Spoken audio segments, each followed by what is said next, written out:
Drama serial छुपा हुआ सच episode 3।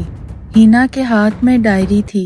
आखिरी सफ़ा फटा हुआ, जैसे किसी ने जानबूझकर सच छुपाया हो। हिना कांपती आवाज में, वो सफ़ा, इसमें क्या था? आदिल ने नजरें चुरा लीं। मैंने सिर्फ इतना सुना था, अब्बू किसी पर एतबार नहीं करते थे। अचानक नीचे मेन गेट के बंद होने की आवाज आई। हिना और आदिल ने एक दूसरे को देखा। आदिल, अम्मी जा रही हैं। हिना दौड़कर खिड़की तक पहुंची। सायरा जल्दी जल्दी घर से निकल रही थी। रात के 3 बज रहे थे। हिना के दिल में शक और गहरा होता गया।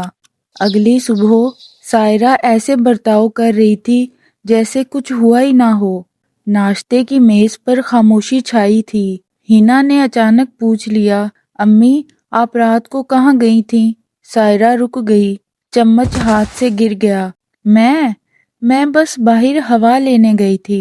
हिना ने सीधी आंखों में देखा। हवा लेने या किसी से मिलने? सायरा की आंखों में गुस्सा चमका। तुम हद से बढ़ रही हो। इसी लम्हे दरवाजे की घंटी बजी। दरवाजा खुला। सामने एक अजनबी शख्स खड़ा था, हाथ में एक पुराना लिफाफा।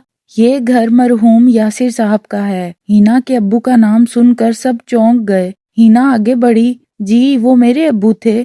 अजनबी ने लिफाफा उसके हाथ में दिया। ये अमानत मुझे 1 साल पहले दी गई थी कि अगर इनके साथ कुछ हो जाए तो ये उनकी बेटी को दे दूं। हिना के हाथ कांपने लगे। सायरा चीखी, ये सब ड्रामा है, हमें कुछ नहीं चाहिए। मगर हिना ने लिफाफा खोल लिया। अंदर एक तस्वीर थी। तस्वीर में अब्बू और उनके साथ एक शख्स खड़ा था।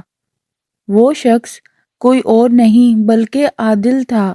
मगर तस्वीर के पीछे लिखा था, जिस पर तुम सबसे ज्यादा भरोसा करोगे, सच वही छुपाएगा। हिना की सांसें रुक गईं।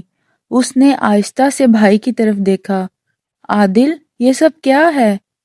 आदिल का चेहरा सफेद पड़ गया था। मैं सब बताऊंगा, मगर अभी नहीं। अचानक बाहर पुलिस की गाड़ी की आवाज आई। सायरन गूंज उठा। हिना का दिल डूब गया। पुलिस घर के दरवाजे पर क्यों आई थी? और क्या आदिल वाकई बेकसूर था?